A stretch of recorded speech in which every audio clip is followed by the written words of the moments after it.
Hey, good afternoon, YouTubers. Hey, I just wanted to give y'all an update on the 210 gallon. As it stands right now, we are just a little over a month up and running with salt water in the tank. I've got 3 black and white Ocellaris clowns, 6 chromis, 1 green mandarin, and 10 was the last count on the green emerald crabs. So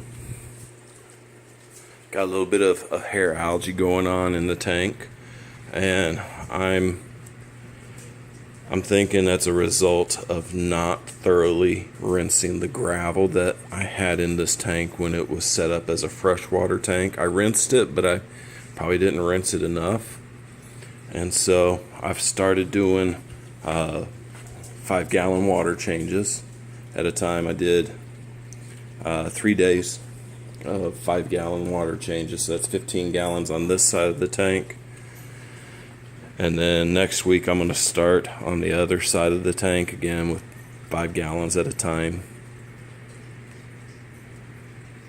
I've got the UV sterilizer running, and I have been told though that once you get the hair algae in the tank, the UV sterilizer really won't do much to eliminate what's existing. It may slow or prevent the spread of new hair algae, but it won't do anything to the existing. I buy that. So this is a lengthwise view. The water is a little bit cloudy. I just cleaned the glass like 10 minutes ago. And there's my mandarin, just chilling out, looking for copepods. I have dumped 5 bags of Podia Reef copepods in there. So give it some time and they'll start populating the rocks. They'll start reproducing in the rocks, and I'm okay with that because it gives them something to eat.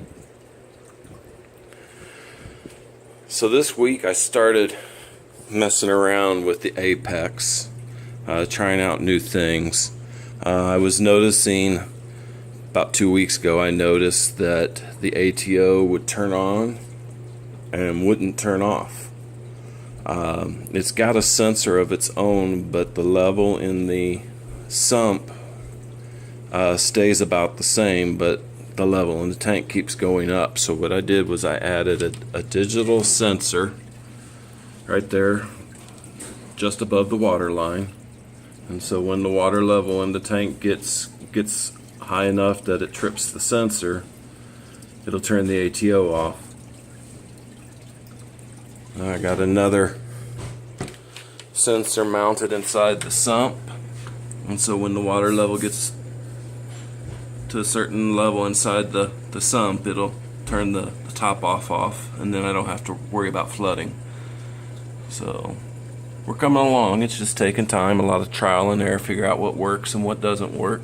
In case you're wondering what these PVC pipes are, wire tied to the hoses keep trying to bend to that natural curve, and so I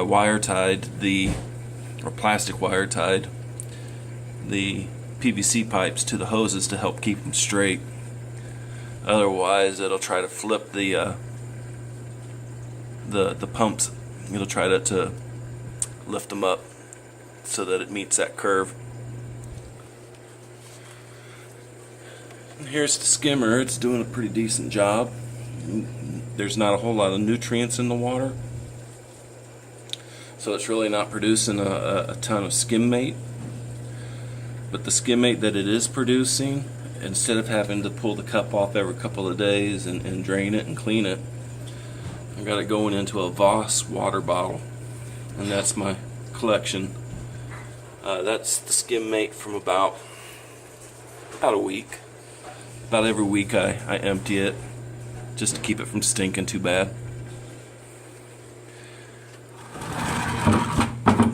And then I haven't really done a whole lot new on this side of the sump. Everything's pretty much same old, same old. Actually, I take that back. I was having a problem with air bubbles getting on my salt sensor, my salinity probe. So what I did was I stuck a water glass in the sump and have the probe inside of that. And so far I haven't had any issues with bubbles causing crazy readings. So that may be the solution, for at least for now.